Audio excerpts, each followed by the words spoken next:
Negros Occidental is one part of the twin provinces of the island of Negros, located in western Visayas, southern Philippines.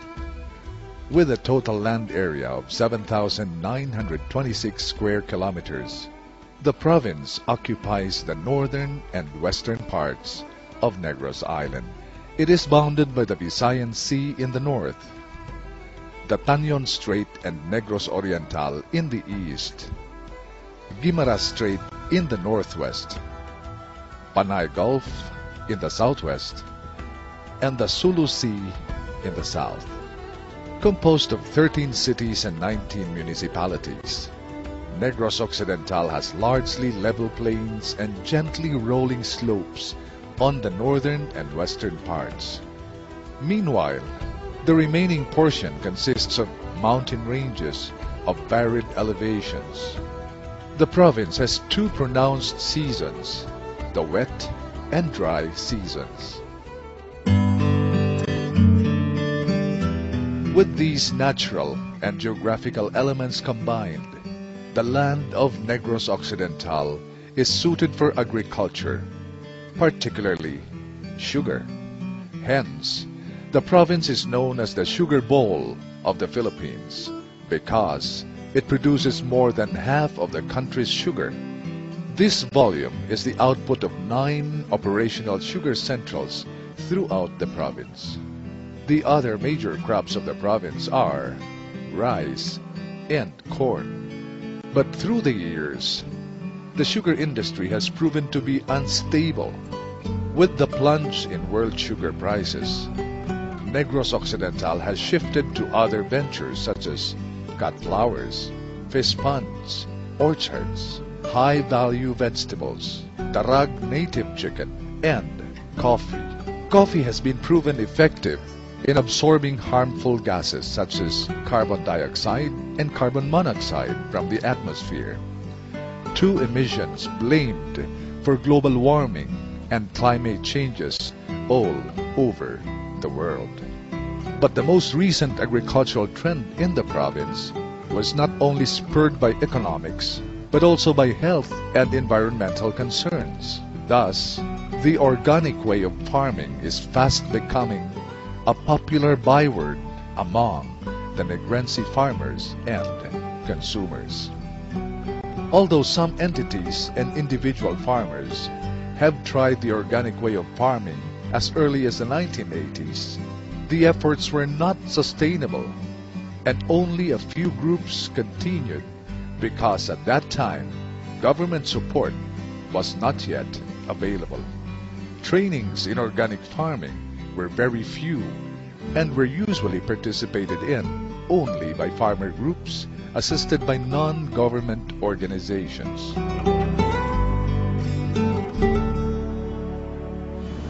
When we were at the Negros Business Forum group, which I helped found in 1980, we were already looking at organic farming, but with very little understanding as to what it entails. No? Of course, we've been reading articles, but we didn't know how to get into it. But it seems that nature has its way of forcing people to take notice of its state. Farmers were forced to find ways to continue working the soil without the adverse effects. And we started developing this in 1993, right after I retired from the bank. After 5 years in cut flowers, my wife told me that Negros Occidental, according to the World Health Organization, is one of the few places in the world with a very high incidence of cancer. Since this farm is where the water source of Bacolod comes from, we deemed it appropriate that we should make it organic para hindi naman mapollute ang water source ng Bacolod.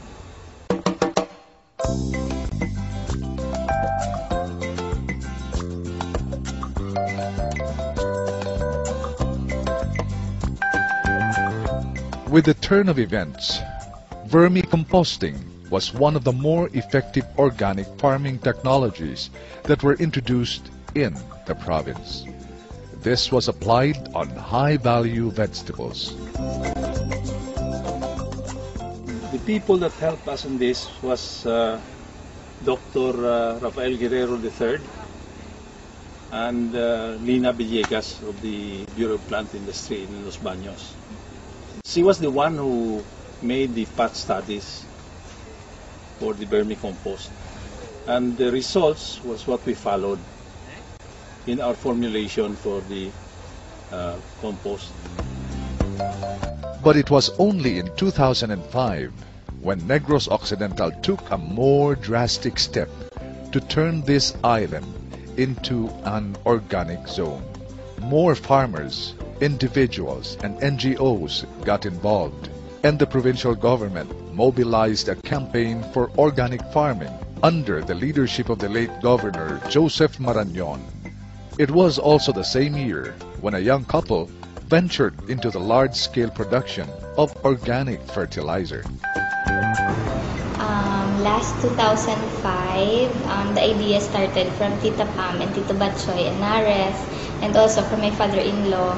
They were partners before. My father-in-law was into machineries, shredder, and then si Tita Pam was starting sa iyang vermicomposting. So, the late Governor Marañon was inspired with what his granddaughter Francine did. She was also instrumental in pushing for the celebration of the Negros Island Organic Farmers Festival, which was first held in Bacolod City last 2006 and subsequently in Dumaguete City in 2007. Every year thereafter, the festival will be alternately hosted by Negros Occidental and Oriental Negros. Organic farmers, farmers groups, cooperatives, and even companies from all over the island participated in the festival. They put up booths where people can buy their produce and learn more about organic farming. Since the festival primarily aims to disseminate information and train farmers about organic farming, seminars and trainings were also given by experts for free. The Memorandum of Agreement on the vision to make the island of Negros as an organic zone was forged on August 24, 2005 in Tanay City, Oriental Negros. It was signed by Governor Marañon and his counterpart, then Governor George Arnaiz of Oriental Negros, in the presence of Philippine President Gloria Macapagal Arroyo. Part of the agreement was to organize the Negros Island Sustainable Agriculture and Rural Development Foundation Incorporated, or NISARD. NISARD's chief goal is to fulfill the dream of an organic Negros Island by promoting and supporting sustainable organic agriculture. The NISARD conducted a lot of seminars regarding organic product. Organic rice, we are now in organic rice, organic vegetables, organic poultry, and organic sugar. We will be inaugurating the first organic sugar mill in the world. The provincial government is bent on pursuing the progress of organic farming in Negros Occidental. The present governor, Isidro P. Saico, assures farmers of the full support of his administration to organic farming. Negros Occidental supports sustainable agriculture and rural development goals toward making Negros Island the organic food bowl of Asia. We work hand in hand with Oriental Negros under the leadership of Governor Emilio Macias towards achieving this vision. Governor Saico continued the legacy of Governor Marañon, working from the late governor's 7-point agenda that prioritizes food security and agricultural productivity. Governor Saico has come up with Hearts Plus.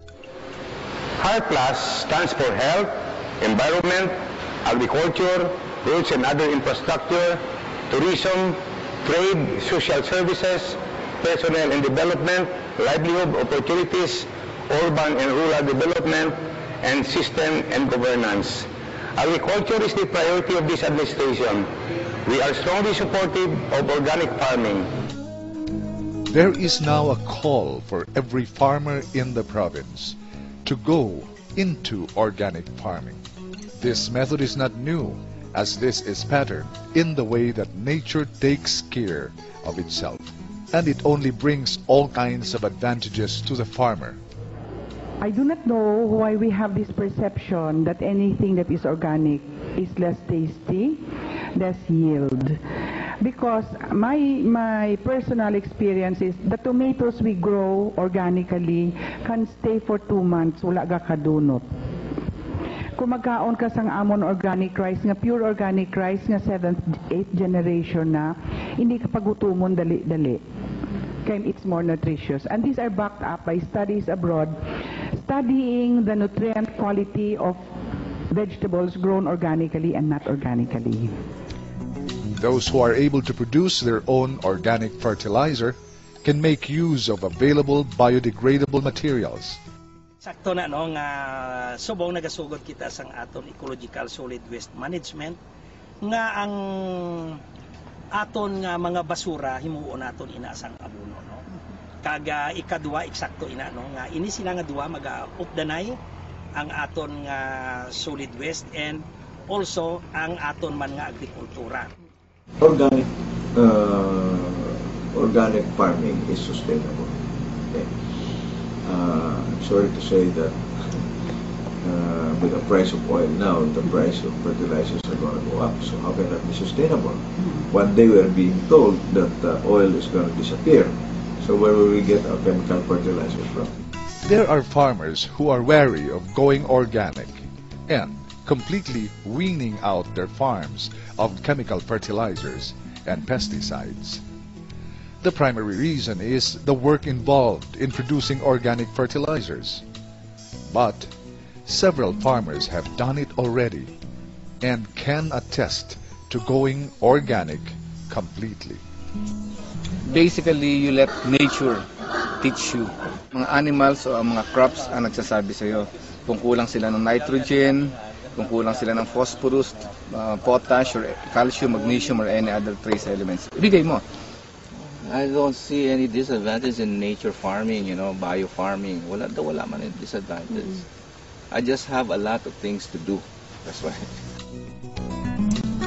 Since sugarcane plantations still dominate the agricultural areas of Negros, the concern is now in the supply of organic fertilizers that can supplement the nutritional requirements of this crop and the response of the plants to the new system. But there are planters who dispel these ideas. Most of the time, what they do is if they don't get a good yield, they'll go back to put a little bit of chemical. But me, even though it don't yield too much, it don't come out too good, I still keep on because I believe in continuity. Never give up.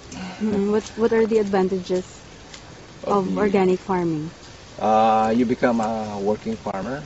You're not a lazy farmer anymore. Right now, we're getting about 99% of what we are eating, we're getting it from the farm. And it is characterized by zero waste, it is characterized by zero chemical, zero pesticide, and zero antibiotics. So that we go for a healthier you.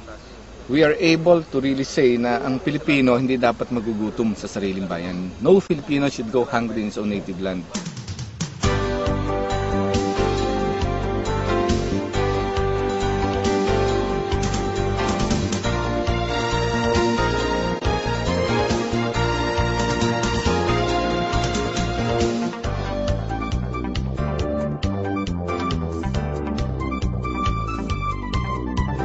Now is the appointed time to combat the different agricultural, health, and environmental problems with organic agriculture. Subong tilapia kag bangros ang amon produkto.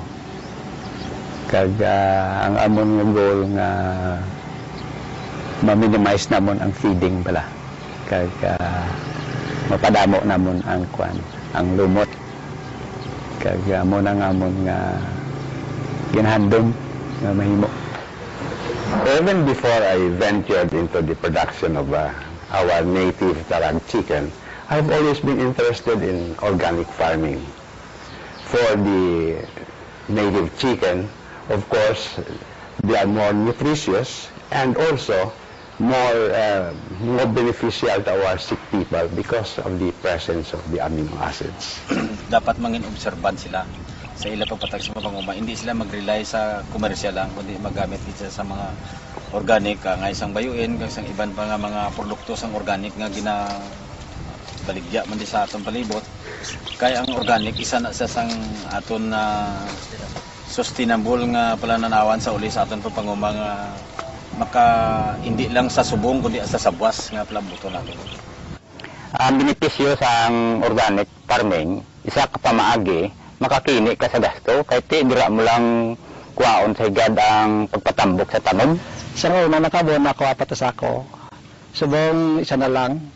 Ano matamat ko na sa mag-insayo sa amon kaupdanan nga mangunguma, kinanglan mag-upod sila sa nga mag-organic village para mag-isa kami. Para hindi na papiktuhan sa sakit sa palibot. Hindi na ako magbalik sa chemical. Arin na gid ang organic nga wala sing gasto. Mabalik ka pa sa magasto. To my fellow farmers, hopefully hindi ka mamadulaan patience and perseverance nga sa organic way of farming kay bisan mabudlay siya diri na tapakanto because we cannot rely on imports or on chemicals. To know more about organic farming, interested farmers are welcome to visit the office of the Provincial Agriculturist of Negros Occidental at the Provincial Administration Center in Bacolod City. We encourage you to go organic. The office of the Provincial Agriculturists, Provincial Agriculturist in Bidyo Tabiana, is happy to serve you. Organic na Negros.